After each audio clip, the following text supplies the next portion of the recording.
Hello students. Ray optics के first section के अंदर हमने स्टडी किया रिफ्लेक्शन ऑफ लाइट को, जिसमें हमने रिफ्लेक्शन बाय प्लेन मिरर और reflection by spherical mirror study किया। आज हम सेकेंड सेक्शन में स्टडी कर रहे हैं रिफ्लेक्शन ऑफ लाइट को। तो देखिए, हमें पता है स्पीड ऑफ लाइट जो है वो मीडियम पे डिपेंड करती है। तो इस फिनोमेना में हम क्या देखते हैं कि जब लाइट जो है वो एक मीडियम से दूसरे मीडियम में ट्रांसफ़र होती है, तो उस कंडीशन पे उसकी स्पीड में चेंज की वजह से वो अपने एक्चुअल पाथ से थोड़ा डेविएट हो जाती है। तो वो जो डेविएशन होता है या जो बेंडिंग होता है लाइट की, उसको हम बोलते हैं रिफ्रैक्शन, है ना। ये कब होगा? जब लाइट एक मीडियम से दूसरे मीडियम में जाएगी, और ये होता है चेंज इन स्पीड की वजह से। जैसे फॉर एग्जांपल, अगर यहाँ पे पहले केस में देखें तो जो लाइट है वो रेयर मीडियम से डेंसर मीडियम में जा रही है, तो इस कंडीशन पे उसकी स्पीड जो है वो डिक्रीज हो जाती है। तो लाइट जो है अपने एक्चुअल पाथ से थोड़ा डेविएट होकर नॉर्मल की तरफ बेंड हो जाती है। सेकेंड केस में देखिए कि लाइट जो है वो डेंसर से रेयर में जा रहा है, तो उस कंडीशन पे यहाँ पर उसकी स्पीड जो है वो इंक्रीज होती है, तो नॉर्मल से दूर डेविएट हो जाता है। तो इस कंसेप्ट को हम बोलते हैं रिफ्रैक्शन ऑफ लाइट। ठीक है, इसमें एक चीज़ याद रखनी कि जब लाइट जो है वो परपेंडिकुलर किसी मीडियम सरफेस पे आती है यहाँ से, और जब जाएगी तो वो परपेंडिकुलर मतलब इसी डायरेक्शन में जाएगी। तो अगर नॉर्मल इंसिडेंस की कंडीशन में बात करें तो यहाँ पर डेविएशन जीरो होता है, बट ये जो है वो रिफ्रैक्शन ऑफ लाइट की कैटेगरी में ही आएगा। अब हम देखते हैं कि स्पीड ऑफ लाइट जो है उसका रिलेशन हम कैसे देखते हैं। तो स्पीड ऑफ लाइट का रिलेशन जो है हम रिफ्रैक्टिव इंडेक्स से देखते हैं। रिफ्रैक्टिव इंडेक्स एक्चुअल में वो कांस्टेंट होता है जिस फ्रैक्शन के साथ जो है वो स्पीड लाइट चेंज होती है जब वो किसी और मीडियम में ट्रेवल करती है, as compare to vacuum. Vacuum के अंदर स्पीड ऑफ लाइट जो होती है वो मैक्सिमम होती है, वो होती है C = 3 × 10⁻⁸ मीटर पर सेकेंड, है ना। पर अगर किसी और मीडियम के इससे कंपेयर करेंगे तो उसे हम रिफ्रैक्टिव इंडेक्स से कंपेयर करते हैं। Refractive index define as the velocity of light, sorry speed of light in vacuum upon speed of light in medium, यानी μ = C/V। ये हमारे पास रिलेशन होता है रिफ्रैक्टिव इंडेक्स का। लाइट जब एक मीडियम से दूसरे मीडियम में ट्रेवल करती है तो वेलोसिटी चेंज होती है due to change in wavelength, but उसकी फ्रिक्वेंसी जो है वो कांस्टेंट रहती है। तो अगर मैं चाहूँ तो इसको थोड़ा चेंज करके भी लिख सकता हूँ। देखिए क्या, तो यहाँ पे वेलोसिटी ऑफ लाइट जो है ना, वेलोसिटी ऑफ लाइट मतलब उसको हम लिख सकते हैं फ्रिक्वेंसी इंटू वेवलेंथ। तो ये हमारे पास है वेवलेंथ इन वैक्यूम, और ये हमारे पास है वेवलेंथ इन मीडियम। तो हम इसको इस तरीके से भी रिलेट कर सकते हैं। यहाँ से हमें क्या पता चलता है कि म्यू जो है वो इन्वर्सली प्रोपोर्शनल टू वेलोसिटी और इन्वर्सली प्रोपोर्शनल टू वेवलेंथ भी है। ओके, तो यहाँ से इनसे रिलेटेड कुछ पॉइंट देखते हैं। जैसे यहाँ पे पहला पॉइंट देखिए, तो more the refractive index implies that less speed of light. तो देखिए यहाँ पे अभी हमने देखा ना, यहाँ पे हमारे पास क्या मिला था, म्यू जो था वो इन्वर्सली प्रोपोर्शनल टू वेलोसिटी है ना। यानी कि रिफ्रैक्टिव इंडेक्स जितना ज़्यादा होगा वेलोसिटी जो है वो उतनी कम होगी, और रिफ्रैक्टिव इंडेक्स जो है वो जितना कम होगा वेलोसिटी उतनी ज़्यादा होगी।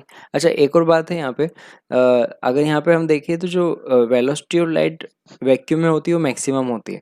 तो हमें एक और चीज़ देखेंगे, यहाँ पे म्यू जो है वो ऑलवेज ग्रेटर देन और इक्वल टू 1 होगा।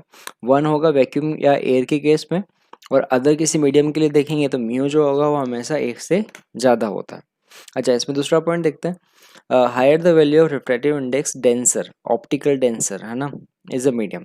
तो जो डेंसिटी जो है ना, ऑप्टिकल डेंसर या रेयर जो है वो हम अकॉर्डिंग टू रिफ्रैक्टिव इंडेक्स बताते हैं।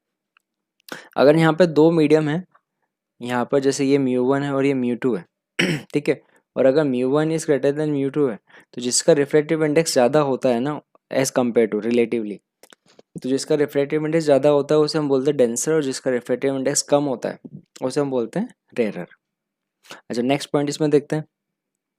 फ्रीक्वेंसी जो है वो चेंज नहीं होती, अभी हमने देखा। Refractive index of medium related to vacuum अगर देखें तो उसका ये रिलेशन भी होता है μ/εr,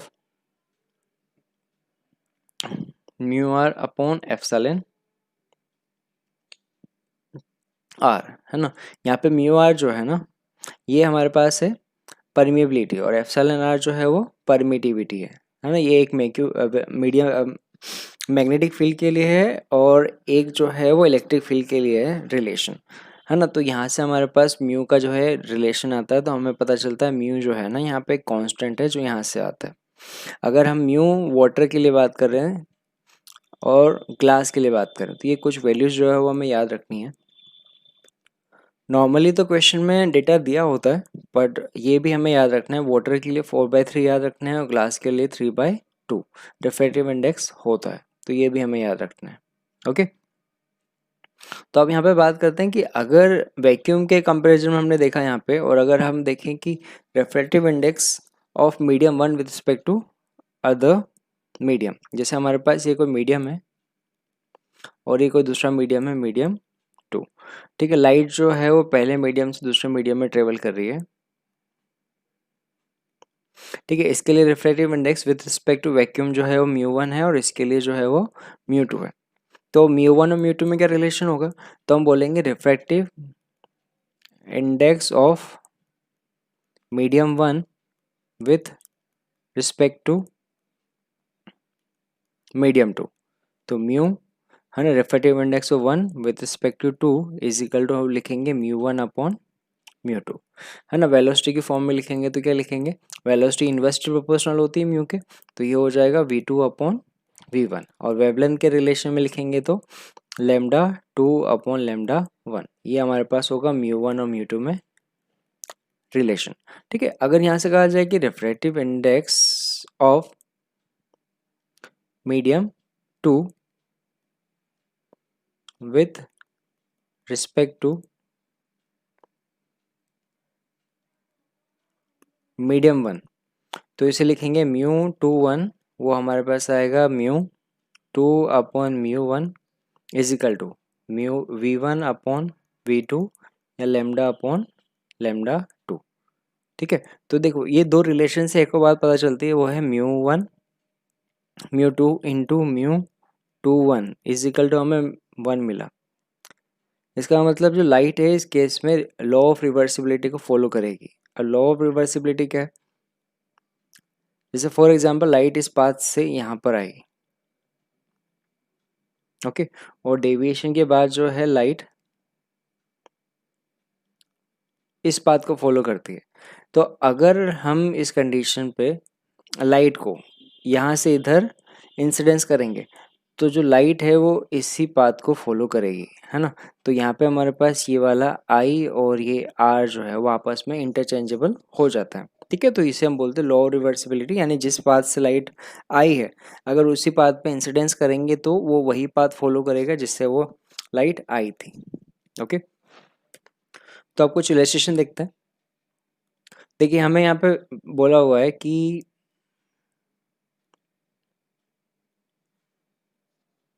speed of light, find speed of light of wavelength 780 nanometer in air, जिसके लिए रिफ्रैक्टिव इंडेक्स जो है वो दिया हुआ 1.55। तो अब देखिए फर्स्ट का आंसर देखें, तो हमें स्पीड पूछी हुई है, तो स्पीड में और रिफ्रैक्टिव इंडेक्स में रिलेशन क्या होता है, म्यू इज इक्वल टू होता है सी अपॉन वी, यानी कि यहाँ से आ जाएगा v is equal to c upon mu. ठीक है, तो सी जो होता है वो हमारे पास 3 × 10⁸ मीटर पर सेकेंड और म्यू हमें दिया हुआ 1.55। तो इसको जब हम सॉल्व करेंगे ये हमें मिल जाएगा 1.94 इंटू 10⁸ मीटर पर सेकेंड। ठीक है, सेकेंड पार्ट में हमें पूछा हुआ है वेवलेंथ क्या होगी। तो देखिए म्यू इज इक्वल टू, अभी हमने रिलेशन निकाला था सी अपॉन वी, या ऐसे लिख सकते हैं lambda in vacuum upon lambda in medium. तो lambda in medium is equal to lambda in vacuum upon mu. ठीक है, लेमडा इन मीडियम जो है वो दिया हुआ 780 नैनोमीटर अपॉन म्यू 1.55। तो इसे हम सॉल्व करेंगे 780 अपॉन 1.55, तो ये हमें मिल जाएगा 503.23 नैनो मीटर। ठीक है, तो जब हम बात करेंगे लेमडा का यानी वेवलेंथ का रिलेशन वो ये आ जाएगा और वेलोसिटी का रिलेशन ये आ जाएगा। ठीक है, नेक्स्ट रिलेशन पे चलते हैं। देखिए नेक्स्ट जो एग्जांपल है उसमें हमें बोला है कि refractive index of glass with respect to water, ना, ग्लास का refractive index with respect to water जो है वो हमें गिवन है, and refractive index of glass with respect to air जो है वो 3/2 है। तो हमें पूछा है, बताइए refractive index of glass with respect to air जो है वो क्या होगा, है ना। तो देखिए हमें बोला हुआ है रिफ्रैक्टिव इंडेक्स ऑफ ग्लास, है ना, विद रिस्पेक्ट टू एयर, यानी कि mu glass upon mu air, है ना, वो हमें दिया हुआ है, वो है 9/8। अब हमें बोला है कि refractive index of glass with respect to air जो है वो 3/2 दिया हुआ है ना। तो ये वैल्यू यहाँ पे रख देते हैं, 3/2 अपॉन म्यू, है ना। एक मिनट, ये वोटर है,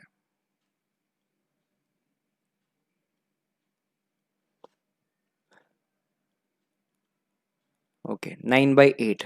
तो refractive index of water with respect to air, है ना, वो हमें मिल जाएगा 3/2 इंटू 8/9, है ना। ये हमारे पास आ जाएगा 4/3 या 1.33।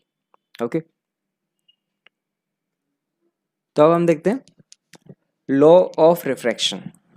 तो जैसे लॉ ऑफ रिफ्लेक्शन था, वैसे लॉ ऑफ रिफ्रैक्शन भी होता है कि किसी सरफेस पे जब लाइट इंसिडेंस होगी तो ये जो है वो दोनों मीडियम के लिए ये दोनों को सेपरेट करने वाली लाइनें, मीन्स दोनों मीडियम जो है वो इस लाइन से सेपरेट होता है। तो यहाँ पर इस प्लेन पे अगर जो ये नॉर्मल खींचे है ना, तो ये जो भी एंगल होंगे वो यहाँ नॉर्मल से देखेंगे। ये वाली रे जो है ए से ओ जो है, इसको हम बोलते हैं इंसिडेंस रे। और रिफ्रैक्शन के बाद जो लाइट रे जा रही है ये ओ बी, इसको हम बोलते हैं रिफ्लेक्टेड रे।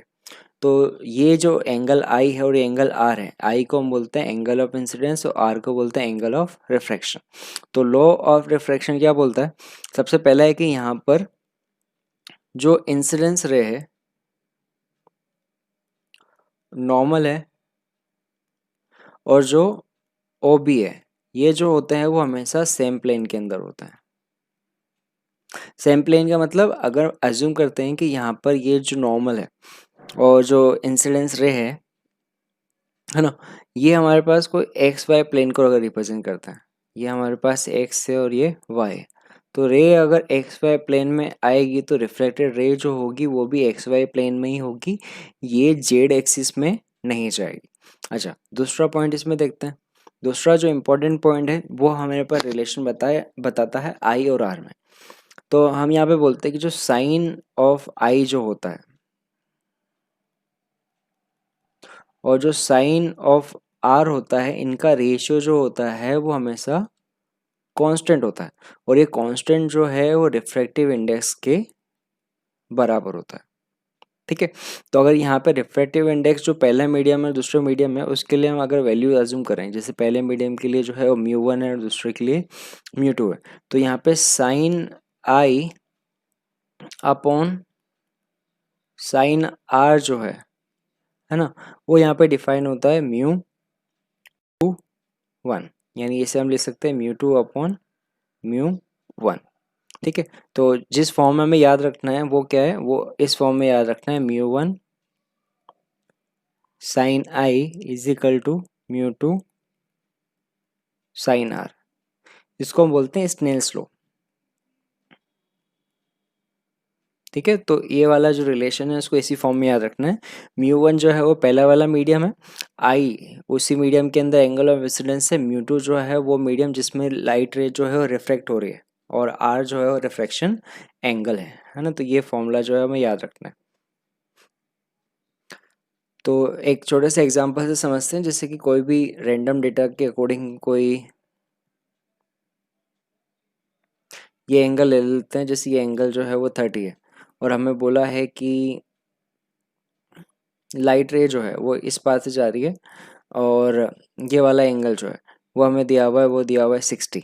ठीक है, तो यहाँ पे जो म्यू 1 है वो हमें दिया हुआ है कुछ 3/2। तो बताइए कि यहाँ पे जो म्यू 2 होगा वो क्या होगा। तो देखिए इक्वेशन लिखनी कैसे है, ऐसे लिखना है, स्टार्टिंग करना है पहले मीडियम से। ठीक है, mu 1 sine i is equal to mu 2 sine r. तो म्यू 1 जो है वो 3/2 साइन 30, म्यू 2 फाइंड करना है, और ये साइन 60। ठीक है, यानी 3/2 साइन 30 1/2 म्यू टू, साइन 60 √3/2। ठीक है, तो क्या हमारे पास म्यू टू आ जाएगा √3/2। ठीक है, देखिए यहाँ से √3 जो है वो यहाँ से 3 से √3 हट जाएगा, 2 हट जाएगा, ये हमारे पास आया म्यू टू की वैल्यू। ठीक है, तो लॉ ऑफ रिफ्लेक्शन से रिलेटेड कुछ पॉइंट देख लेते हैं। जैसे पहला पॉइंट तो ये है कि अगर नॉर्मल इंसिडेंस दिया हुआ है ना, इस कंडीशन पे हमारे पास एंगल ऑफ इंसिडेंस जो है वो ज़ीरो होगा, है ना। जो भी एंगल है वो हमें नॉर्मल से देखने होते हैं, तो अगर आई ज़ीरो है तो यहाँ पे आर जो है वो भी हमें ज़ीरो मिलेगा, है ना। तो ये वाला हमारे पास एक केस होता है। ठीक है, दूसरा अभी हमने देखा साइन आई साइन आर में रिलेशन, तो हमने देखा sine i upon sine r is equal to mu two upon mu one. अगर वेलोसिटी के फॉर्म में लिखें तो इसे लिखेंगे v1 अपॉन v2, और वेवलेंथ के फॉर्म में लिखे तो lambda one upon lambda two. तो ये रिलेशन जो है हमारे पास angle of incidence, refractive index, velocity और वेवलेंथ पर रिलेशन बताता है ना। देखिए यहाँ पे एक बार तो समझिए कि जो साइन जो होता है वो एंगल के प्रोपोर्शनल होता है, यानी एंगल ज़्यादा होगा तो साइन की वैल्यू भी ज़्यादा होगी। तो जैसे कि अगर हम यहाँ पे पहला केस देखते हैं, तो पहला केस में क्या देख रहे हैं हम यहाँ पे, जो डेंसर मीडियम है उसमें एंगल कम हो रहा है ना। तो जब यहाँ पर सेकेंड मीडियम के लिए एंगल कम है तो देखिए वेलोसिटी जो है वो इन्वर्सली प्रोपोर्शनल ठीक है। और यहाँ पे जो रिफ्रैक्टिव इंडेक्स है ना, एक मिनट, यहाँ पर अगर एंगल जो है जिस मीडियम के अंदर कम है वहाँ पे वेलोसिटी जो है वो भी कम है, रिफ्रैक्टिव इंडेक्स वहाँ पे ज़्यादा है, वेवलेंथ जो है वहाँ पे कम है। तो हमें ये वाला जो रिलेशन है वो याद रखना है। वैसे इसका रिवर्स देखें तो वही कि अगर यहाँ पर अगर I2 जो है ना, I2 अगर यहाँ पे बढ़ रहा है तो उस कंडीशन में वेलोसिटी जो है वो बढ़ रही है एक्चुअल में, और जो रिफ्रैक्टिव इंडेक्स है वो यहाँ पे कम हो रहा है, जो वेवलेंथ है ना, वेवलेंथ जो है यहाँ पे बढ़ रही है। ठीक है, तो इस तरीके से हम जो है रिलेशन देख सकते हैं। तो अब देखते हैं यहाँ पर next illustration related to Snell's law. देखिए यहाँ पे बोला है find angle theta a made by light ray when it gets reflected from water to air. तो ये हमारे पास डायग्राम दिया हुआ है इस रिलेटेड। तो देखिए यहाँ पे हो क्या रहा है,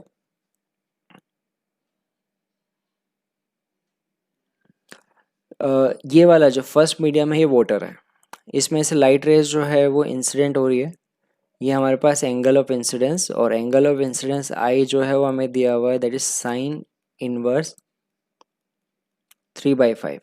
ठीक है, और ये वाला एंगल जो है ये थीटा ए जो हमें फाइंड करना है, और सेकेंड मीडियम जो है वो एयर है ना। तो सिंपल रिलेशन रख देते हैं। तो हमें क्या कहा, जिस मीडियम में से रेज जो है वो ट्रेवल करेगी वहाँ से स्टार्ट करना है ना। Mu one sine i is equal to mu two sine r. तो म्यू वन जो है पहला मीडियम वाटर, यानी इसके लिए लिखेंगे 4/3। एंगल ऑफ इंसिडेंस जो आएगा आएगा sine inverse 3/5 is equal to mu two जो है वो 1 दिया हुआ है, साइन थीटा ए, है ना। तो उसे सॉल्व कर लेते हैं, ये आ जाएगा 4/3 इंटू 3/5 is equal to sine theta a, है ना। 3 से 3 हट जाएगा, 4/5, तो थीटा ए जो आएगा वो आएगा साइन इनवर्स 4/5, या इसे हम लिख सकते हैं theta a is equal to 53 degree. अच्छा, एक और इलस्ट्रेशन देखते हैं फिर इससे रिलेटेड। देखिए अब यहाँ पे कोई डायग्राम नहीं दिया हुआ, अब हमें बोला है कि find speed of light in medium a if speed of light in medium b is c/3, where c is speed of light in vacuum and light refract from medium A to medium B, making angle 45 and 60 respectively. अब तो देखिए यहाँ पर इस question में diagram नहीं दिया हुआ, तो हमें क्वेश्चन की लैंग्वेज के अकॉर्डिंग सबसे पहले तो इसका डायग्राम ड्रॉ करना होगा। तो ये हमारे पास दोनों मीडियम को सेपरेट करने वाला प्लेन है, और ये नॉर्मल। ठीक है। तो इसमें जो पहला मीडियम है ये हमारे पास ए, दूसरा मीडियम बी। लाइट रे जो है वो मीडियम ए से बी में 45 और 60 का रिलेशन दिया हुआ है, यानी पहले मीडियम के अंदर जो ये वाला एंगल ऑफ इंसिडेंस है ये है हमारे पास 45, और दूसरे मीडियम के अंदर जो रिलेशन है वो है 60 डिग्री का। ठीक है। तो अब हमें बोला हुआ है कि बताइए कि यहाँ पर वेलोसिटीज़ का रिलेशन जो है वो क्या होगा। तो देखिए सबसे पहले रिलेशन लिखते हैं। पहले मीडियम के लिए μ1 sine i is equal to μ2 sine r. पर देखिए यहाँ वेलोसिटी का रिलेशन है तो μ1 को लिख सकते हैं यहाँ पे c upon v1 sine i is equal to c upon v2 sine r. तो यहाँ हमारे पास रिलेशन आ जाएगा v2 sine i is equal to v1 sine r, या फिर लिख सकते हैं simply v2 is equal to v1 sine r upon sine i, है ना। ये रिलेशन जो है वो अभी हमने इंपॉर्टेंट पॉइंट में बताया था, तो वहाँ से डायरेक्ट भी लिख सकते हैं। तो अब यहाँ पे वैल्यूज रख देते हैं। v2 इज इक्वल टू, है ना, v1 हमें दिया हुआ है c/3, साइन आर 60 दिया हुआ है, और साइन 60 की वैल्यू जो होती है वो होती है √3/2। अच्छा, और साइन आई वो हमें दिया हुआ 45 जिसकी वैल्यू होती है 1/√2। तो इसको हम सॉल्व कर लेते हैं, ये आएगा c/3। ठीक है। ऊपर आएगा √2 इंटू √3 अपॉन 2। एक मिनट, एक मिनट, यहाँ पे रिलेशन जो है वो थोड़ा चेंज होगा। हमें v2 दिया हुआ है, v1 फाइंड करना है। तो वेट, यहाँ पे रिलेशन जो है वो थोड़ा चेंज हो जाएगा।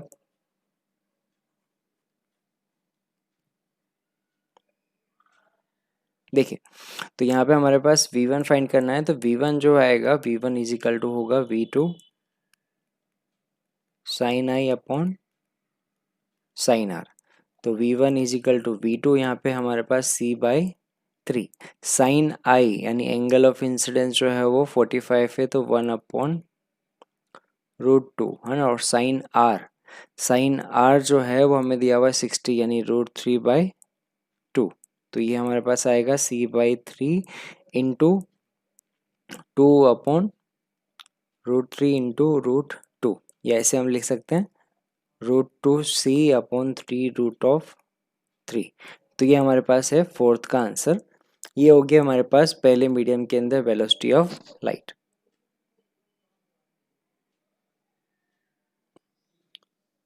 तो अब देखते हैं नेक्स्ट इलस्ट्रेशन। देखिए हमें बोला हुआ ray of light passes from vacuum into medium or refractive index n. If angle of incidence is twice the angle of refraction, then angle of incidence is। तब देखिए जो डेटा हमें दिया हुआ है बोला है एंगल ऑफ इंसिडेंस जो है वो रिफ्रैक्शन एंगल का डबल है। ठीक है। जो लाइट है वो एयर से पास हो रही है ना, और मीडियम एन के अंदर, तो हम इसलिए लिखेंगे 1 sine i is equal to, second medium के लिए लिखेंगे n साइन आर। ठीक है। तो अब हमें पूछा हुआ है एंगल ऑफ इंसिडेंस, तो इसका रिलेशन यहाँ पे रख देते हैं आई की जगह लिख सकते हैं यहाँ से 2r is equal to n sine r. अब देखिए इसको फर्दर थोड़ा सॉल्व करना पड़ेगा। यहाँ से हम लिख सकते हैं इसको 2 sine r cos r is equal to n sine r. देखिए आर और आर हट जाएगा तो यह बचेगा 2 cos r is equal to n, है ना। ठीक है। यहाँ से ये लिख सकते हैं कि cos r is equal to n/2, या यहाँ से हो जाएगा हमारे पास r is equal to cos inverse n/2।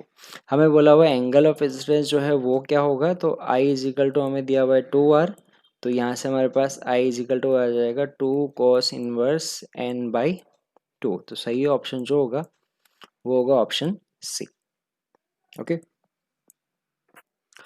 तो रिफ्रैक्शन को समझने के लिए एक और क्वेश्चन देख लेते हैं। यहाँ पर रिफ्लेक्शन और रिफ्रैक्शन दोनों को इंक्लूड करते हैं। देखिए कैसे, हमें बोला हुआ है ray incident at point at angle of incidence 60 enters glass sphere of refractive index दिया हुआ है यहाँ पे √3। रिफ्लेक्टेड एंड रिफ्रैक्टेड जो लाइट्स हैं, है ना, यहाँ पे बोला है the angle between reflected and refracted rays जो है वो क्या होगा, वो फाइंड करना है हमें। तो देखिए यहाँ पर एक और पॉइंट ध्यान रखिएगा, जब रे किसी सरफेस पे इंसिडेंस होती है तो कुछ पोर्शन जो है वो रिफ्लेक्ट हो सकता है, कुछ रिफ्लेक्ट हो सकता है। तो ये केस वैसा ही है कुछ। हमें बोला हुआ लाइट रे जो है वो जब इस सरफेस पे आती है तो उसका कुछ पोर्शन जो है वो तो रिफ्लेक्ट हो जाता है ना। एंगल ऑफ इंसिडेंस वो हमें गिवन है, वो है 60, ठीक है। और इसके अलावा कुछ पोर्शन जो है वो रिफ्लेक्ट हो रहा है।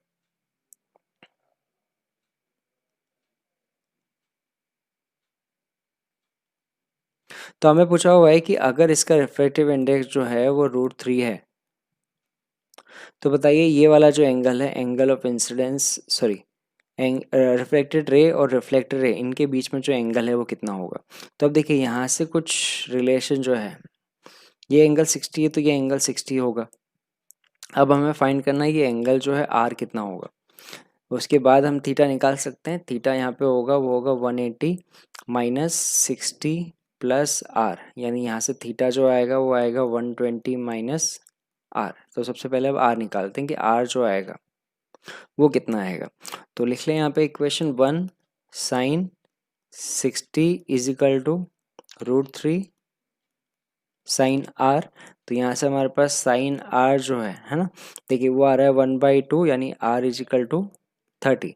यानी यहाँ पे हमारे पास जो रिलेशन आएगा थीटा का वो आएगा 180 माइनस 30, यानी 90 डिग्री, ऑप्शन बी।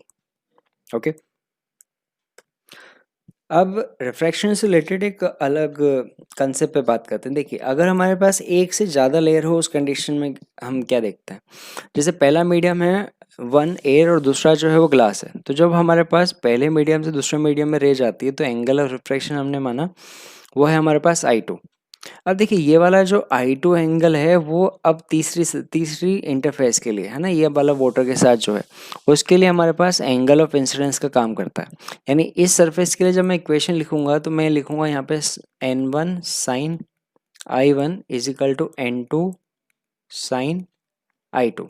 और जब इस इंटरफेस के लिए लिखूंगा वो लिखूंगा मैं n2 sine I2 is equal to n3 sine I3।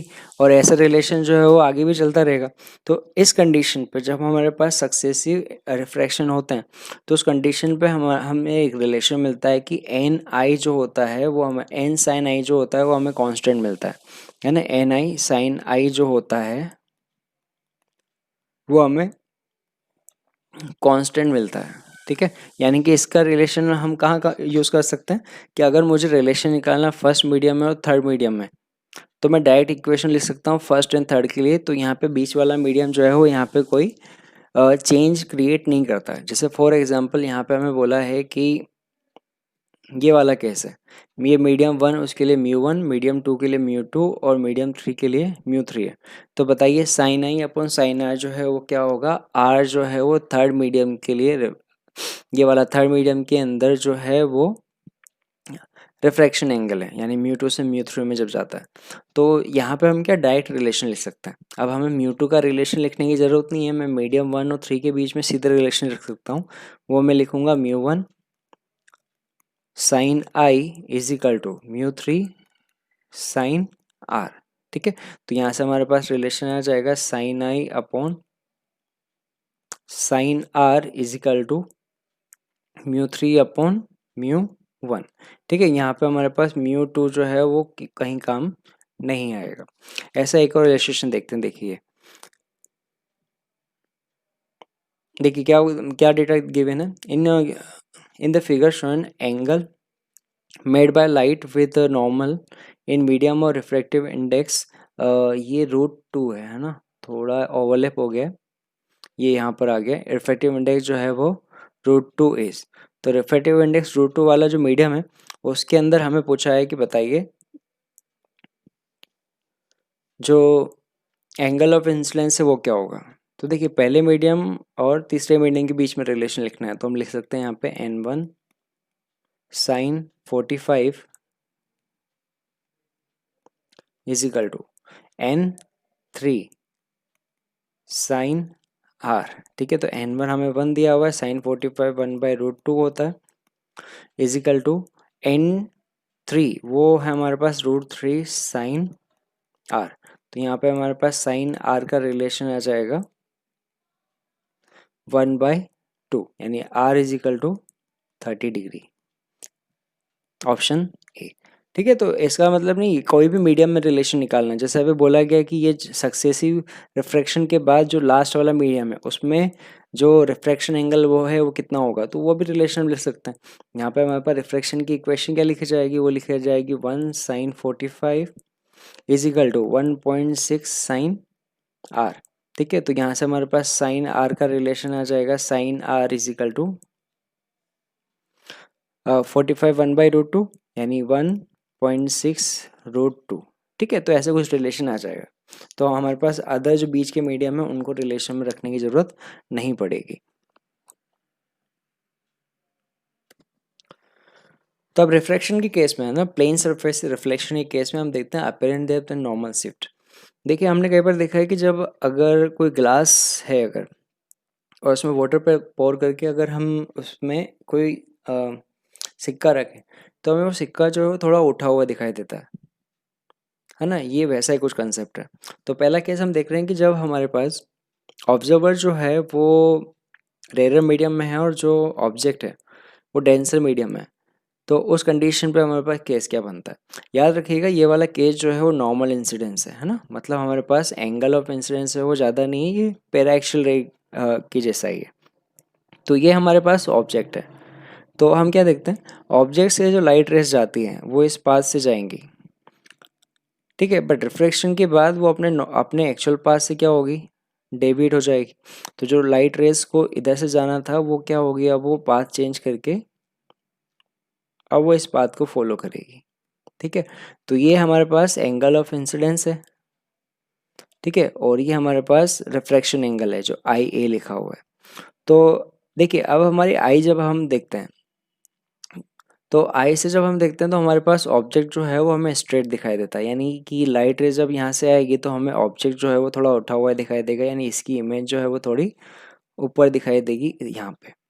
तो अगर यहाँ पे उसकी एक्चुअल डेप्थ जो है ना, वो यहाँ पे डी है, और जो अपेरेंट डेप्थ है वो यहाँ पे डी डैश है। तो हमें रिलेशन देखना है कि डी और डी डैश में रिलेशन क्या होगा। तो अब देखिए, अगर ये टोटल एंगल रिफ्रैक्शन एंगल है ना, तो ये वाला टोटल एंगल जो होगा ये भी रिफ्रैक्शन एंगल के जैसा ही होगा, आई ए। ओके, और ये भी होगा आई ए। तो अब यहाँ से हम रिलेशन लिख सकते हैं। देखिए, ये वाली जो डिस्टेंस है ये, इसको हम कोई भी मान लेते हैं एक्स। तो देखिए, यहाँ पर ये जो ए बी ओ और ए बी आई है ट्राइंगल, उनमें रिलेशन देखते हैं। Triangle a b o and triangle a b i, तो उनमें देखिए हमारे पास टेन थीटा का रिलेशन, तो टेन आई डब्ल्यू जो होगा, हाँ टेन आई डब्ल्यू, अगर ये हमारे पास आई डब्ल्यू है तो ये भी हमारे पास आई डब्ल्यू होगा। तो टेन आई डब्ल्यू जो ट्राइंगल से मिलेगा वो मिलेगा एक्स अपॉन टोटल ए से ओ तक के लिए, और ए से ओ जो है वो डी के बराबर है, तो ये हो जाएगा एक्स अपॉन डी। वैसे हम देखें टेन आई ए एयर के लिए, तो आएगा एक्स अपॉन डी डैश। तो दोनों का रेशियो अगर हम निकाले तो हमें मिलेगा टेन आई डब्ल्यू upon tan i a is equal to, दोनों का रेशियो लिया, ये हमें मिलेगा d dash upon d. D dash जो है वो अपरेंट डेप्थ है और डी जो है वो उसकी एक्चुअल डेप्थ है। देखिए, अगर यहाँ पे एंगल काफ़ी कम है तो उस कंडीशन में टेन को हम लिख सकते हैं साइन आई डब्ल्यू अपॉन साइन आई ए, है ना। ये हमें पता है क्यों, क्योंकि हमारे पास अगर एंगल काफ़ी छोटे हैं तो उस कंडीशन में हम ये रिलेशन जो है वो डायरेक्ट लिख सकते हैं, और इसका रिलेशन भी हमें यहाँ से मिलेगा, वो मिलेगा mu of air upon mu of water. तो देखिए, ये तो हमारे पास इस कंडीशन के लिए आया है ना। बट हमारे लिए ऐसा भी तो केस हो सकता है कि अगर ऑब्जेक्ट जो है वो एयर में है और ऑब्जेक्ट वो वाटर के अंदर हो, तब तो उसके लिए हम एक जनरल रिलेशन जो है वो याद रखते हैं। तो हमें इस रिलेशन को देखो कैसे याद रखना है, हमें याद रखना है डी डैश अपॉन डी यानी apparent depth upon actual depth is equal to N2 upon N1। अब देखिए यहाँ पे N2 और N1 क्या है, N2 वो वाला मीडियम है जिसमें लाइट रेज जो है ना, जहाँ से आ रही है, और N1 जो है वो जहाँ से लाइट रेज जो है वो बाहर आ रही है ना। तो N1 वो मीडियम होगा जहाँ से लाइट रेज जो है वो आ रही है, और N2 वो वाला मीडियम होगा जिसमें लाइट रेज जो है वो जा रही है। तो हमारे पास एयर और वाटर दोनों कंडीशन में बन जाता है। देखिए इसको कैसे कैसे यूज़ करना है। देखिए जैसे यहाँ पे दोनों केस लिए हुए हैं, तो हमने क्या कहा, रिलेशन जो है वो हमारे पास आएगा, वो आएगा d dash upon D is equal to N2 upon N1। N2 वो लेना है जिस मीडियम में लाइट रेज जो है वो जा रही है, N1 वो लेना है जिसमें से लाइट रेज जो है वो आ रही है। अब देखो जैसे पहले वाले केस के लिए, ए के लिए बात करें, तो इसके लिए N1 और N2 क्या हो जाएंगे, मीडियम जो है ये वाला, इसमें ऑब्जेक्ट रखा हुआ है, तो लाइट रेज जो है वो इस मीडियम में से आ रही है और इस मीडियम में जा रही है। तो यहाँ पे जिसमें से कमिंग है वो वाला हो जाएगा हमारे पास N1, और ये हो जाएगा एयर वाला N2। तो इसमें हम लिखेंगे D dash upon D is equal to N2 upon N1, और N2 हमारे पास होगा refractive index of air upon refractive index of medium. तो ये हमारे पास इसका रिलेशन आ गया। अच्छा केस बी के लिए बात करें तो अब देखिए कमिंग वाली कंडीशन जो है, ऑब्जेक्ट अब एयर में है, तो ये हमारे पास होगा N1,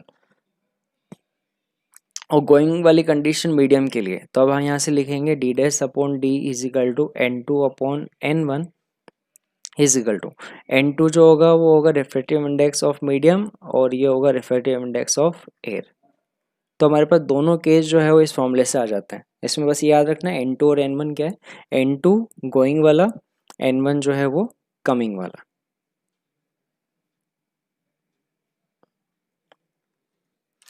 तो अभी ये रिलेशन जो है वो देखा हमने, तो इसको हमें याद रखना है। नेक्स्ट जो सेशन है उसके अंदर हम इनसे रिलेटेड कुछ क्वेश्चंस करेंगे, और नॉर्मल शिफ्ट जो है वो भी हम देखेंगे। ओके अच्छा, नॉर्मल शिफ्ट का जो फॉर्मूला है वो अब ऐसे यहाँ से देख लेते हैं, जिससे आगे जो है हमें सिर्फ इलस्ट्रेशन देखना होगा। तो ये अभी हमने देखा, तो नॉर्मल शिफ्ट जो होगा वो डेल्टा डी होता है, कुछ ज़्यादा बड़ी चीज़ नहीं है। वो यहाँ पे क्या होगा, वो होगा डी माइनस डी डैश, है ना। जो इनमें चेंज आया है उसे हम बोलते हैं शिफ्टिंग।